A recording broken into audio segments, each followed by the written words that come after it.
People think I'm like crazy that I traveled across states at 37 weeks to like have this baby in someone else's house. Welcome to the Hey Mama podcast. We're your hosts, Tessa and Shayna. We are sisters, mothers, and doulas and are passionate about living an intentional life and all things motherhood. This podcast exists to create community as we learn how to delight in motherhood together. Join us weekly as we chat with women about anything and everything from non-toxic living to women's health to feeding our families and our favorite topic of all, birth. We are so glad you're here. Please keep in mind the views of our guests may not necessarily reflect our own and vice versa. This is not medical advice. We always encourage you to do your own research and make an informed decision. Let's get to it. Welcome. We are so excited to have Halley today with us, one of a mama that we have kind of stalked from afar a little bit on Instagram. And we are just so excited just to kind of hear a little bit more about her heart and a little bit more about her journey to kind of slow living and leaving California and kind of how she got to where she is today. So, Halley, if you wouldn't mind introducing yourself. Yes, thank you so much for having me. This is very fun. I love talking about birth and babies. So this is a really great way to start 2023 with a newborn. Yes.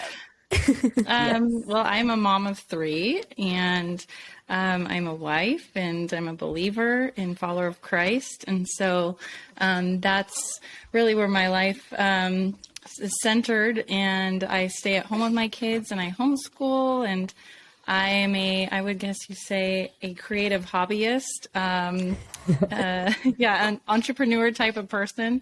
But right now, just have like a little, hobby at home that I really love. And because I don't have a capacity for work right now. But yeah, and I live in Boise, Idaho. Amazing. We're so happy you're here. Seriously. Thank you.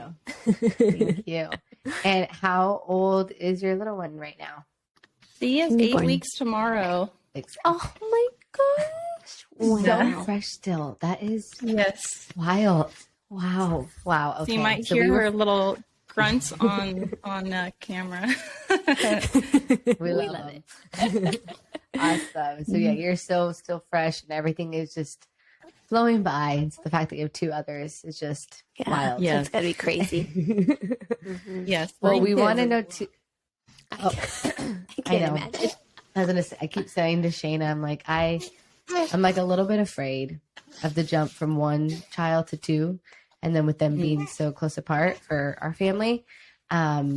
So any tips, I'll take all of those tips because I'm a little bit, my oldest is a boy as well. And then the second, we don't know, if it's a boy or girl. So we're just well, what's going to happen? Yes, I'll do my best to share what I've learned. Yes. And is it harder from 0 to 1 or 0 to 1, 1 to 2, or 2 to 3? What's harder? I don't know. In my opinion, 1 to 2. 1 to 2. Okay. Thank you. Yeah. You're going to make it through. Just being honest. That was my experience. But I think it's common for a lot of moms. Yeah. I think that's a common, but a lot of people are like, no, going from independence to having a baby is just like totally. But I feel like that didn't rock my world as much. So I don't know. So baby number 2 is gonna rock your world. Yeah. I hope not. Okay, so we know too, just a little bit that like you have had a little bit of a shift. Kind of, we're knowing this through Instagram again. Yes, but just a little bit of a shift with like kind of feeling that calling to kind of cease that striving mentality and the busy mentality, slow down, and kind of be. And so we just we love that perspective, and we love just your heart for that. So we just wanted to hear a little bit about that, and then kind of where were you before that led you to that? And then how is this just like applied to your life now, even with 3 littles that are young? Like that's a hard kind of season to be in with young kids. Yes. Well, I was born and raised in California. And I grew up with 2 working parents. And so it was a much different lifestyle for us. We did all of the typical things. I think a lot of 80s and 90s kids did, which we went to public school and parents worked and went to church on Sundays. You know, it was very common. Yeah. But when I moved to Los Angeles for college, like, you know, it was so fast because where I came from was a small mountain town and much smaller population. Everybody knew each other from, you know, kindergarten. And so when I moved to LA, it was a big shift for me culturally in many ways. And I naturally got caught up into that hustle. You kind of adapt over time. And so I lived in Los Angeles. It was probably, let's see, about 16 years or so until we moved out of state in 2020. But, you know, I went to school there. I worked there.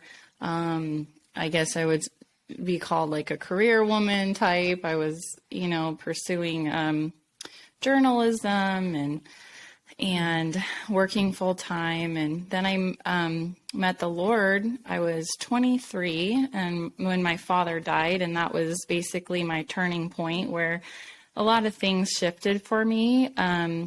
Just, it was such a sobering time in my life because I was really just pursuing myself and my interests and all sorts of things that weren't honoring to the Lord.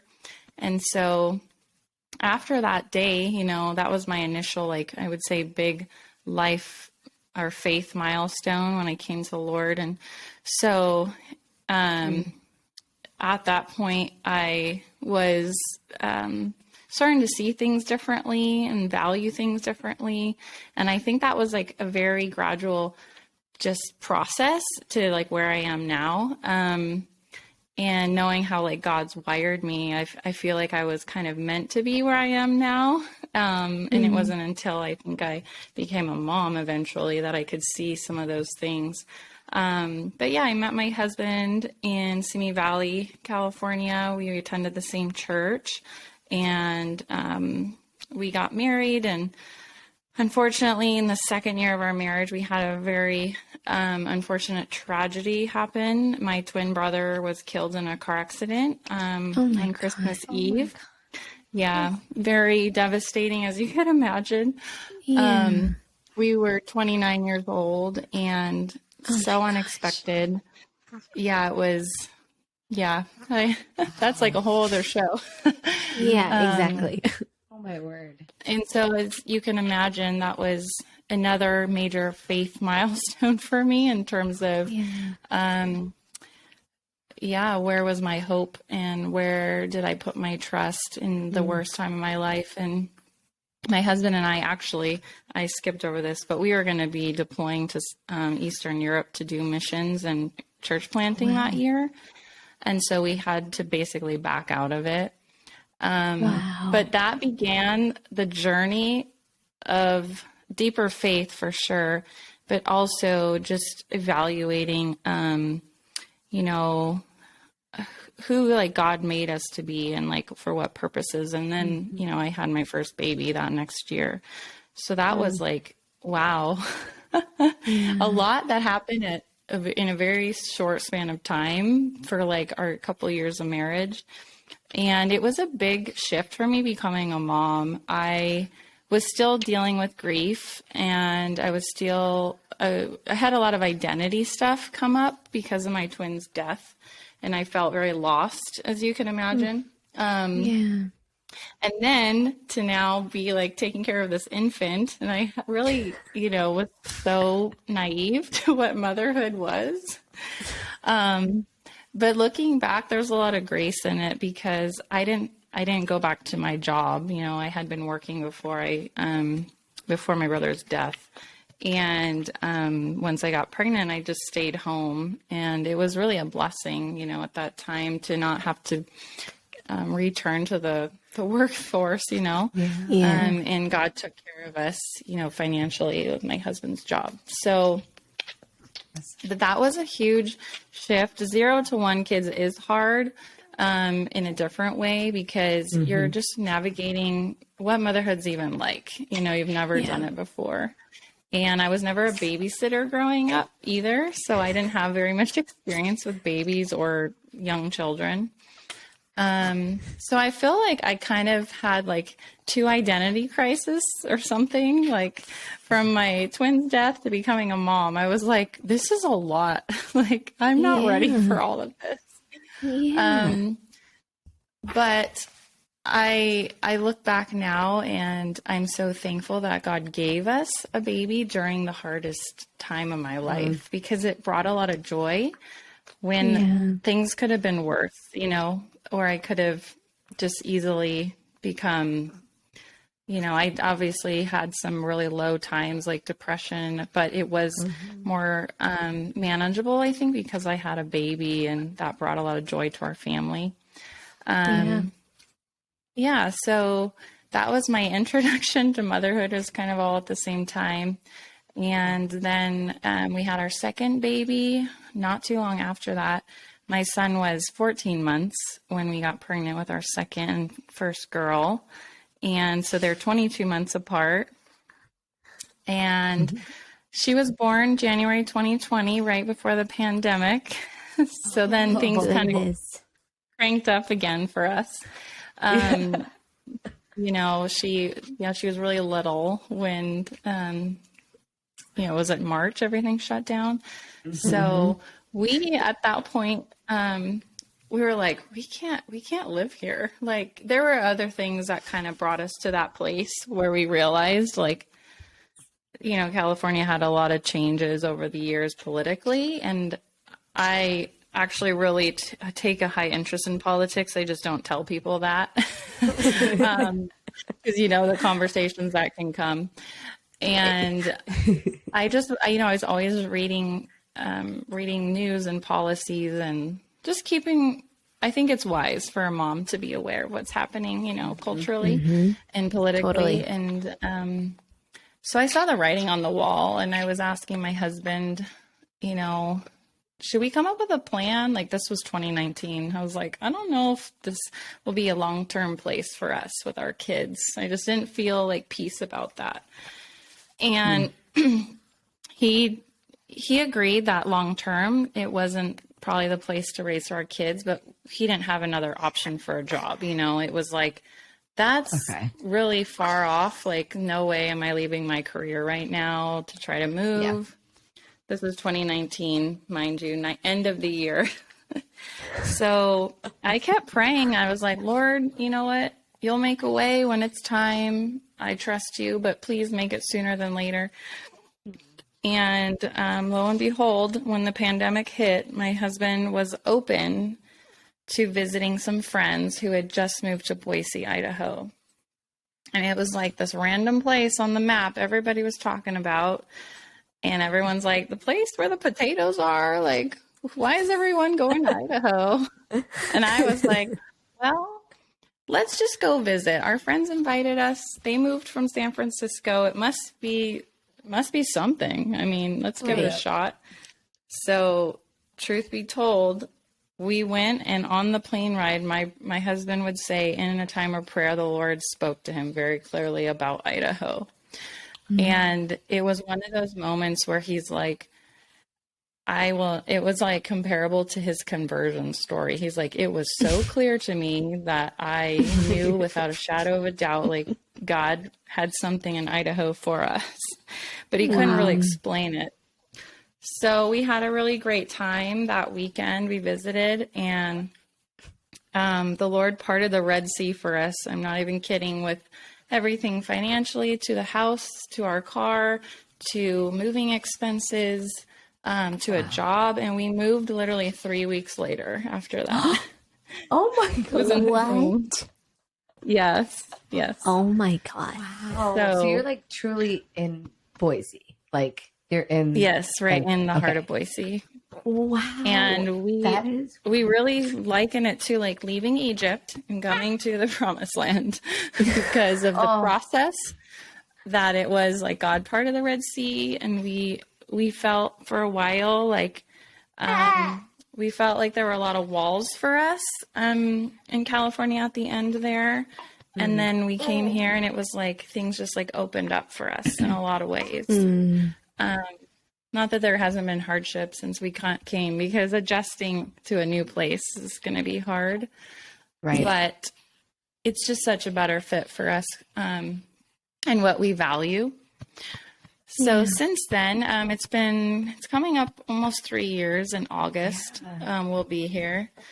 And I feel like being here has really, wow, where do I even start? We've slowed down a lot, 100%. I think naturally because Idaho is just a slower pace. That's like a given. It's not as busy and populated as Los Angeles. It's conservative, and a lot of people here have the same values, which is so beautiful. It was hard to kind of find that where we were. Tons of moms do home births here. It's very common, or Really? birth center. Yeah, like almost all my friends have had home births. Wow. And I was the outlier where I lived. Yeah. So there's a shout out to all the midwives. There's a need for midwives in Idaho, and doulas and all of them. So, yeah, we've just really seen like God's grace and protection, I think, too, over our family since relocating and meeting so many people that A, are from California, and B, are like-minded, not just in like their family values, but their faith too. So we have been really just amazed at God's goodness. The weather has been an adjustment, but we also are appreciating the 4 seasons now that we didn't ever have before. Yeah, that's so cool. Yeah, so that's kind of the big picture. And I think with having, the winter, naturally you do slow down, and even your food, I think your diet changes also seasonally because of like what's available and what's not. Yeah. And we got some property here, which we could never afford in California. We bought a home. Amazing. And we have about, what is it? It's under half an acre, but it's I guess it's like a third probably, a third of an acre. Awesome. And we have some chickens. We have, plenty of space for gardening. I did some gardening last year and it was very hard. So I'm going to do less this year. When you're like one person, it's just very difficult to manage if you really want to like grow your own food. I'm going to do probably. It takes a while. Yeah, exactly. My kids can help a little, but last season they were really kind of pulling things out after we had worked so hard. So they're toddlers. Yeah, exactly. So it's just been our goal, is we've definitely wanted to have a more sustainable life, but also trust God in like the season we're in, because we can't do all the things I think we'd like to do. But we've definitely made some shifts in terms of, just homemaking. I think I've really tried to own that role. Even though You're there's doing a a beautiful lot that job comes from with what it. we can see. Oh, thank you. So that's, I think, the big picture. Hopefully that answers questions. Absolutely. And I think it's just neat to kind of hear as you're talking, just truly your heart in 2019, and then just waiting it out and just waiting of like, okay, Lord, change his heart. And then literally it's just, I don't know if you ever read The Power of a Praying Wife. Yeah. Praying Wife. Samuel Martin? Yes. Yeah. Is that what it's called? The Power of a Praying Wife? And then it has just all those prayers, and some of them are like, yeah, this is from the 80s, this book. And, it's like, wear makeup before you greet your husband at the door. And I'm like, well, I'm not fulfilling that one tonight. No. But there are so many good principles of that, of just like that heart to like pray for your husband and just wait for the Lord's timing and the Lord's work. Even though like you had that discernment so early on, that's so cool that you knew and that you were already prepared. Because probably even more so for like you with like you're, having a community of moms too, and like having friends, like that's really hard to leave when you have little kids. Right. So I feel like even that's just such a cool thing that you processed it first and we're ready. And like, okay, we need to leave. That's so neat to me. So I really Really, really like Yes. that. That's so Yeah. cool. Yeah. Just a quick follow-up question. How was that transitional process of we left LA, you know, it's busy, it's nonstop, and then like you're in a new place that I would imagine, I've never been to Boise, but I would imagine is extremely different than any kind of culture, even like in the fringes of like what we would consider a small town in LA would be like nothing compared to kind of like what your new environment is. So how has that transition been? Do you really feel like there was just like a piece behind it and you really fell into it? Or was there more of like, not a wrestling, but was there any kind of like, this is so different that I don't know how to really adjust in this moment, which would be so natural, but just how did you kind of process that transitional time? Yes, the first year was very exciting. I think because so many people came to Boise as well from California, it didn't feel like we really left that much because of the people that came and I was meeting left and right had the same story. Like, it was crazy how many people had similar stories and reasons, and some miraculous experiences too, of like how God parted the Red Sea for them. So initially it was like really fun and exciting, a new place. We toured the state a little bit because Idaho is actually very beautiful. It's called the Gem State because it is a hidden gem, literally. And it has kind of a feel of the Pacific Northwest, like Oregon and Washington, but not as much gloom. And, yeah, the weather is a little bit better here, but it's beautiful. The mountains and the lakes and rivers, and it's just, you know, has like an outdoor culture. And my husband and I, prior to kids, we used to hike a lot. It was like a huge thing for us. And especially during our season of grieving, we used to hike all the time together. And so coming here, it was just a really great fit that way in terms of the outdoor culture. And people tend to, try to eat more clean and healthy, and they exercise. And obviously with home birthing, they're more naturally minded. So the first year was like so exciting, and it didn't feel like that different in terms of who I was meeting. But then the second year we settled in, and there was a lot happening because my husband's job had shifted, and there's not a lot of jobs in Idaho, unfortunately. And a lot of people here work remotely still, like keep their California jobs. So economically, it became a big struggle for us financially the second year.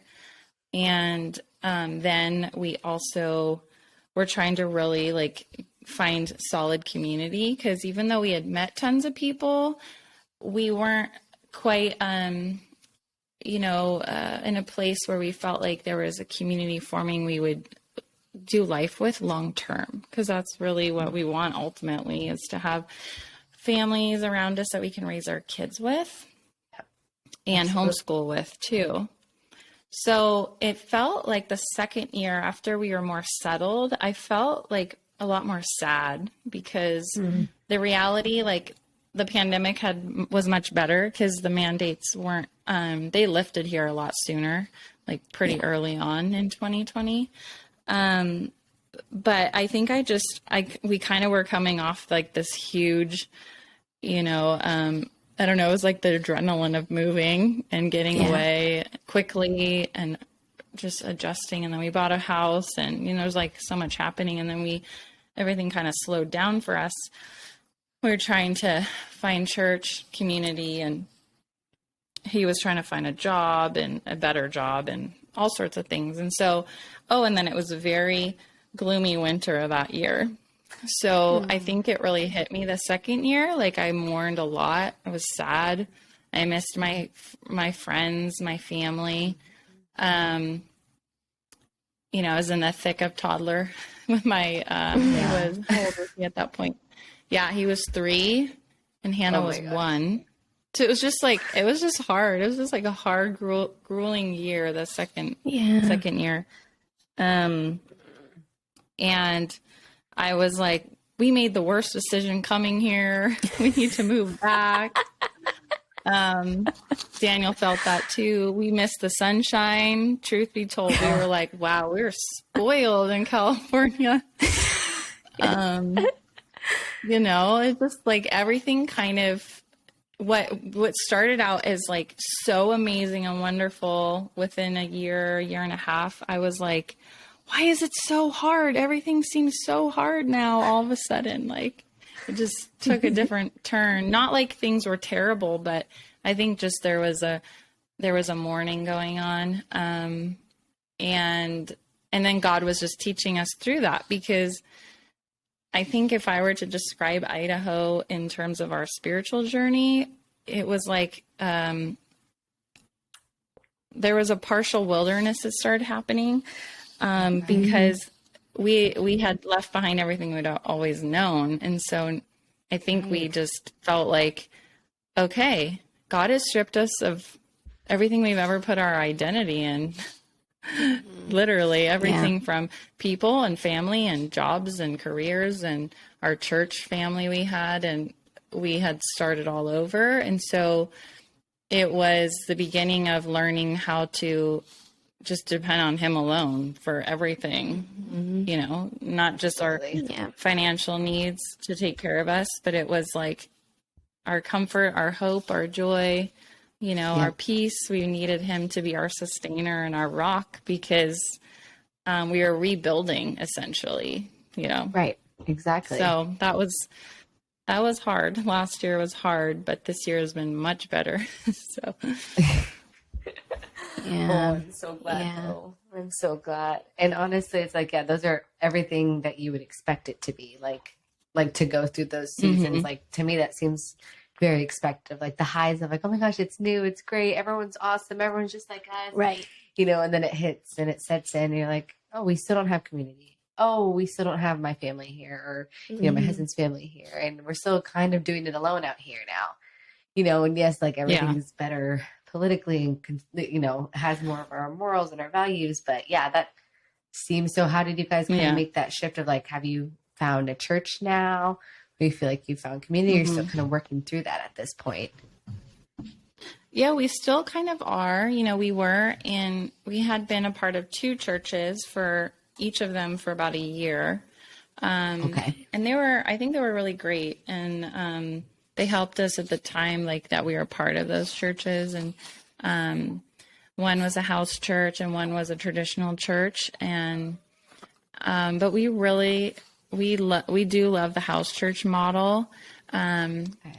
Personally, not that one's better than the other, but we love the intimacy of it. And provided that, you know, the group of people you're gathering with they have the same goal in mind and the same aim that they're working towards in Christ, I think it can be really great. But house churches can also be unhealthy too, and dysfunctional, because sometimes people will tend to leave the traditional church and think the house church is the better option, but bring their baggage with them and not want to kind of work through that with the smaller group. But then, you know, a larger church can also have its flaws. And so there's not like one that's better than the other, but generally speaking, we've come to enjoy the smaller church, house church model, because you really have like more of a family feel. And it's what we did our training in for missions. We were doing like house church training essentially back in the day. So it's kind of like in our blood now. We just like love that. And so right now we've been gathering with some people on Friday nights in our neighborhood, pretty close. Actually, they all live pretty close to us.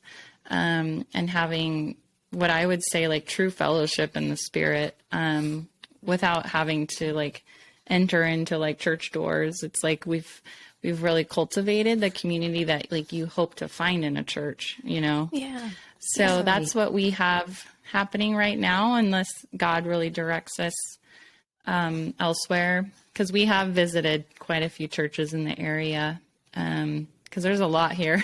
There's tons. So that's really helped us. Now that it's almost our third year, I've met more like homeschool moms and stay-at-home moms, and whether it's been at the park or it's through a mutual friend, I feel like way more settled, way more connected, but also like more known, because ultimately, like being in community, you want to be known. And so I feel like God's really been answering that prayer specifically. Yeah. That's so neat. That's so cool. I'm so glad. Yeah. And honestly too, just it's kind of just cool that you're going through all these different things. And it's just so sweet because you and your husband the whole time, you have each other and you're on the same page. And no matter what, it's like, all right, even if you're not having to deal with that of like, okay, we're divided. And now I have to figure out how to like have him on my page or me to get to his, like you guys are together. Mm-hmm. You guys have the same heart. And that's a really neat place to just start from. Mm-hmm. Cool example for your kids too. Yeah.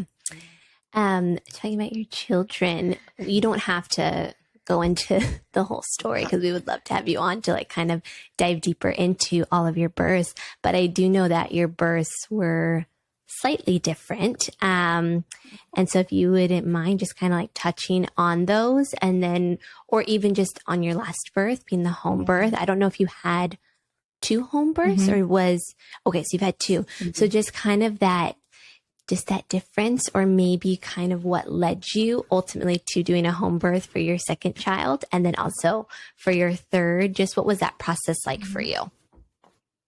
Yeah. So I went the traditional route with an OB the first time because, we had health insurance through my husband's job, and it's kind of like the thing that you do in SoCal. Yes.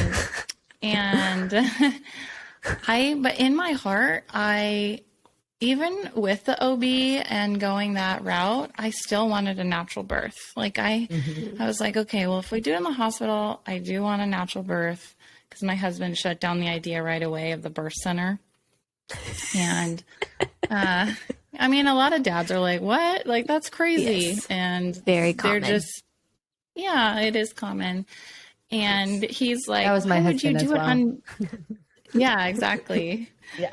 And he's like, that's crazy. You want to do it unmedicated. Like, why would you do that? And so, we had a long conversation about that. And cause we were already, living more naturally at that point anyway. And so I was like, well, it makes sense. Like, why? I don't know. So I explained my reasons to him, and he's like, well, why don't we just stick with the hospital, and then you can try to birth naturally there instead of going the birth center route. Well, in the last hour, I was like 38 weeks. I called Andrea Pongo, who was my midwife for my last 2 births. Like in kind of a panic. I was like, can I hire you like last minute? Cause I knew her from church. Okay. And we'd known each other for several years at that point. I was like, what would it cost me to switch over to the birth center like tomorrow? Because I just was losing peace. I just didn't have peace about the hospital. I'm like, I don't want to do this. But through a few series of conversations, Daniel and I decided, okay, we'll just stick to our plan. Because he was like, I feel bad like dropping our OB in the last hour, and then all sorts of stuff.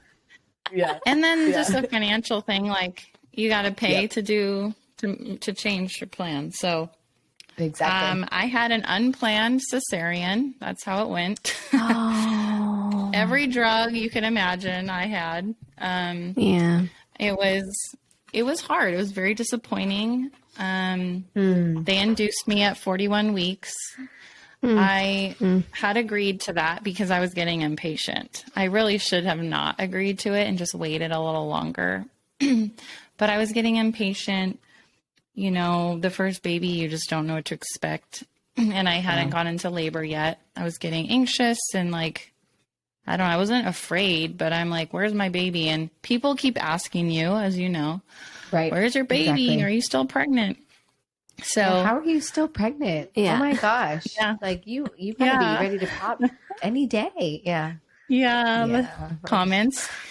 And so I think I was feeling like this pressure maybe. And I'm like, okay, let's just do it, whatever. And so I kind of started off with just, I was already feeling like kind of sad and disappointed at that point that I had decided to go in. And so anyway, long story short, there was lots of interventions, and it wasn't traumatic. It was just, I felt like I failed because I got stuck in labor. The epidural killed my contractions. They became irregular, and then they stopped at one point. And after like 24 hours, I was like, I don't want to do this anymore. I feel so sick. I felt horrible. The epidural wasn't effective. I was in writhing pain, Pitocin, you know, and I'm like, let's just get our baby. I like literally threw up my hands and said, because I also knew in my heart, it wasn't going to happen the way, like, I was like, I'm probably not going to have a vaginal birth at this rate, the way things are going. I don't want to wait any longer. Let's just do this. So my doula was like, are you sure? Daniel was asking me, are you sure? All right, let's sign the waiver. So, you know, we had our baby super fast after that. And Joseph was beautiful. And obviously I didn't have him as I expected, but he was a really great baby and brought so much joy to our family, like I had said. But what I didn't realize was like the shame I would feel later, and embarrassment and guilt and remorse, you know, a lot of feelings. I was like, I didn't expect this at all. Like, this is not how I thought I would have my first baby. Like, what? You know, I was really caught off guard by all those things. So, and my husband, you know, we were at the hospital like 5 days and they didn't have a bed for him. He was like sleeping in a chair. It was just miserable for everybody. And, I could share more, but I'll probably stop there and say the second one was so redeeming because we both knew, my husband and I, when we have the second baby, we're never going back to the hospital unless there was like a life and death situation. Totally. Yes. We just really wanted something more sacred and special.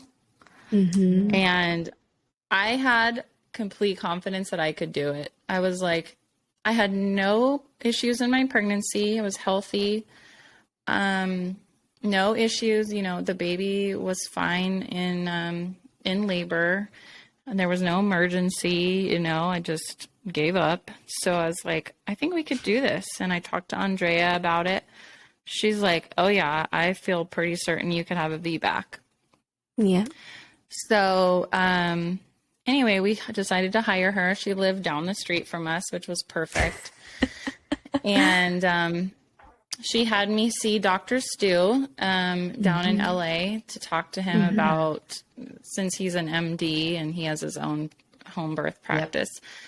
She needed me to be cleared by him based on my, you know, previous birth report and talk to me. And he cleared me. He's like, oh yeah, you have like 99% chance of success with a VBAC based on, he told me you have a typical story. This is very common. And he warned me of the very small, low risks of a uterine rupture. And he said, you could do it. You need to believe you can do it and have the right birth team. So I was like, I felt so empowered leaving that meeting. I was like, I'm going to have a VBAC at home. Yep. You can have an HVAC. Yeah, exactly. HVAC. Yeah. And it was a wonderful pregnancy. I had a little bit of nausea because she was a girl, but I felt so supported. Like, it was night and day. Like, I wasn't being pressured to make decisions I didn't want to make in my pregnancy. She came to my home. We were friends. She prayed for me. I mean, my kids got along with her kids. Like, her husband and my husband were friends. It was just like literally the perfect scenario. Yeah. And it was difficult. The birth was difficult in that I didn't know what to expect because it was my first vaginal birth and unmedicated.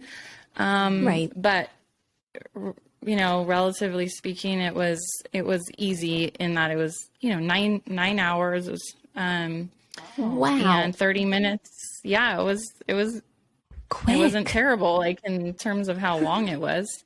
The end got hard, and I needed the midwife to help me with the pushing, but it was successful. I had a VBAC, and it was hard and painful, but she was so amazing and helped coaching me and telling me what to expect and what was happening, like transition and all of that stuff. Cause I was panicked. Cool. I was. She will tell you, like, she says, I thought we were going to no longer be friends after that birth.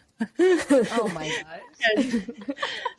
I had looked her at one point and I said to her, and Daniel was like, we need to go to the hospital right now. Like, I can't do this.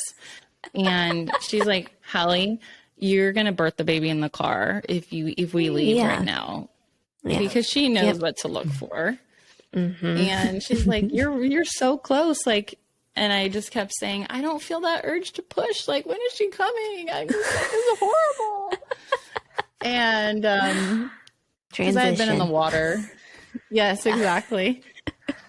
I was in the water, but I got out. And I'm like, I don't know what's happening to me. And I was scared. I'm like, this is so new and different. So, she helped me get through it. And, I birthed her on the bed, and it was about 30 minutes pushing, and she was out. Wow. So I was thankful that it worked.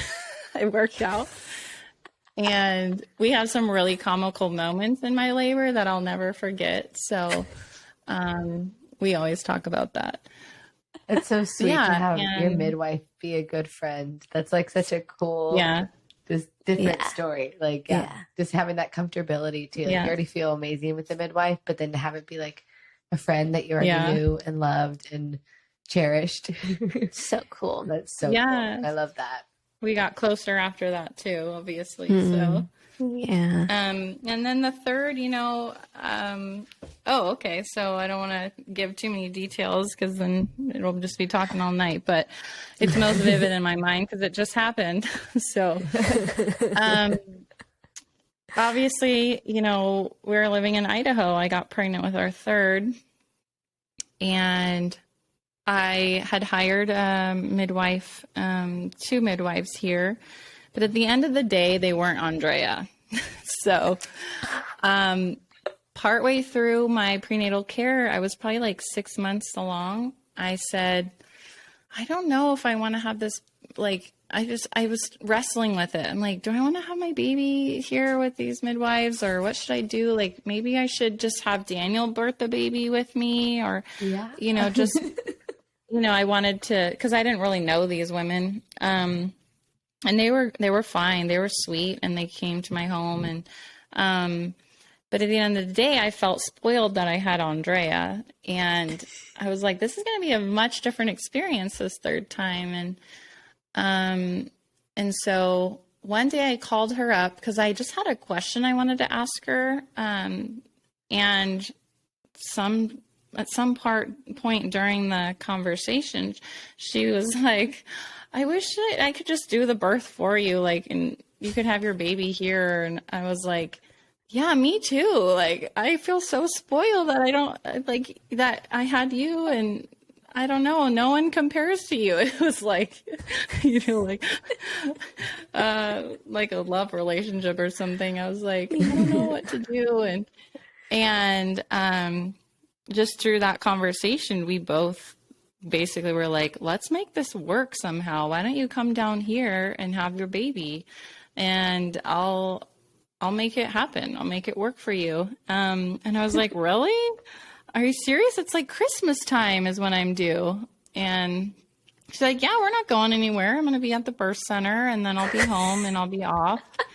So, I said, well, let me talk to my husband, because I think this could work, because it was the holidays. Yeah. Right. And lo and behold, she also lives on the same street as my in-laws. So it's like, why don't we call my husband's dad and ask him if we could, like, stay with them Oh, because Andrea said I could birth at her house. That was her whole, Oh my gosh. like, yeah, I know, right? She's like, come over and birth at my house. I was like, that's perfect. Then my kids can stay at my in-laws, you know? We had like this whole setup. Gosh. And wow, God is so amazing. He worked out every detail. So we went down there for a month, 2 weeks prior to my due date and stayed 2 weeks after. Wow. And thankfully the baby came on her due date. So it worked out. What? I know, unbelievable. That is wild. We flew down and we stayed with some friends first, and then we moved over to my in-laws' house, and they actually went out of the country. So we had their whole house to ourselves. Oh my gosh. And yeah, they were like, when we asked them, they said, well, we'll be gone actually. So you can just have the house while we're gone. I'm like, okay. That is incredible. Yeah, and it's unbelievable like what God did. So I was so relieved. I can't even tell you. People think I'm like crazy that I traveled across states at 37 weeks to like have this baby in someone else's house. And I'm like, well, you don't know Andrea. And when you're eager to have a baby, like you're going to have your baby. So I was like, nobody's stopping this. I love it. I love it so much. It's the coolest story. Yeah. So I was at her house for a few hours laboring, and then she actually needed to be at the birth center that day to take some clients. So we moved over to the birth center in Santa Clarita, and I had Olivia there in the middle of the day. Lo and behold, it wasn't like 3 a.m. like I thought or something. It was 12. It was like almost 1 o'clock in the afternoon that day on her due date. So, and I was really thankful I got to have a water birth this time, and I got to catch her myself. And it was just easier. I mean, it was hard, but it was easier in that I knew what to expect this time. Yeah. And I learned how to like labor down better and breathe. And, you know, the reflex, ejection reflex? Is that what it's called? Yeah. And just let your body push. Yeah. So it was much easier in that I let my body do the work, and I breathed my breathing was way better, and my focus was better. I had more peace. I felt more surrendered, and I just pushed her 3 times. So it was a lot faster at the end than with Hannah. That's amazing. Yeah, I'm like, third baby is a charm, because I tell Andrea, I'm like, either you're a miracle worker or God favored me, because I had no pain after the birth, and I still 8 weeks have not had any pain at all. Amazing. Like, what happened to me? Amazing. You prepared your body. That's amazing. So beautiful. So thankful. It's so cool. Yeah. It's so cool that like too, you have a little theme going on, and I don't know if you realize it, but it's like the Lord really gives you discernment and wisdom on these things that are going to happen. And so like happened with your move, and then it happened with your first birth, that you felt that uneasiness and you felt that uncertainty. And then you felt with the second birth of like, okay, I need to have a home birth. And the third one, you're like, I need to get to California. I need Andrea. And I need Andrea. And it's just so cool that like you really listen to the Lord, and you listen to that, just that instinct. Yeah. That like he's giving you, but it's also like how cool that, you follow through with it. And then like, again, your husband is like, okay, that's like, going along. So it's just so neat to see that like, you get spoken to, and then you follow through. It's super neat to see. That's a strength, and that's bravery, because that's scary to do. Like that's sometimes scary to like listen to those, but we know from listening to those inclinations, that intuition, everything goes a lot smoother when we do. So from trial and error, you learn that that's the way to live versus fighting against it. And that is a beautiful theme throughout this small snippet of of your life that you led us into. And so thank you for sharing all of that. That was really beautiful. Of course. Absolutely. Yeah. I know. I'm like, I want to hear And hear all of your birth stories in detail. fully. Oh my gosh. There's probably Another too many episode. details. I know. We will. We will listen to them all. Oh yeah. We're like you. It's like Birth. we could talk about birth and All hear the day long. stories all day long. Oh, they're our favorite. Yeah. They're our favorite ever. Of course. Hence your show and everything. Yeah. So. Exactly. But Halley, thank you so much. And as like a little follow-up wrap-up question, what would be one thing that you could, impart your wisdom or give as an encouragement to a mama maybe going into a similar season? So walking into maybe the unknown, walking into a time where she, like you felt like, okay, like I know it's not going to be long before we move, before something changes, but there was that pause and you had to wait in that. So what would be an encouragement to someone in that current season of that waiting, of knowing there's something big coming, but not sure what, or waiting for a husband to get on board or whatever it may be? What would be your encouragement to someone in that transitional season or a mama in that season? Yeah, I think the most important thing, at least in my journey, has been prayer. Honestly, prayer cultivates a heart of surrender and trust in God. And it can sound cliche, but it's so true. It's like prayer is our best weapon. Yeah. Especially in times of unknown and difficulty and waiting, in sorrow, and whatever your season is. Like God hears the prayers of the righteous, and He honors your prayers. And it does make waiting a little bit easier, I guess, especially when He speaks to you in those times, and He gives you sweet promises and truths that are specifically for you to keep you grounded and able to press forward and move forward and not grow weary and discouraged. Of course, there likely will be times of that, but it's like the Lord brings times of refreshment in prayer. And so that would be like my first recommendation. And practically, I think it's important to talk about those things with people and share them, those you trust and who can love you and be there for you and maybe have walked the same journey or similar and kind of understand, because it makes it a lot easier to bear when you have someone who understands and is praying with you. Absolutely.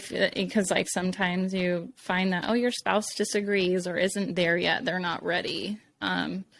But through prayer, you can, hearts change.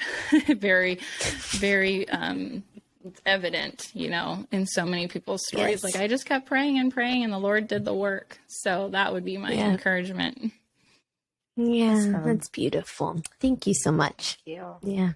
Truly. Well, it's been so sweet to just speak with you this evening, and thank you for sacrificing and talking with us. And we know it all takes so much planning. So I really, really appreciate it.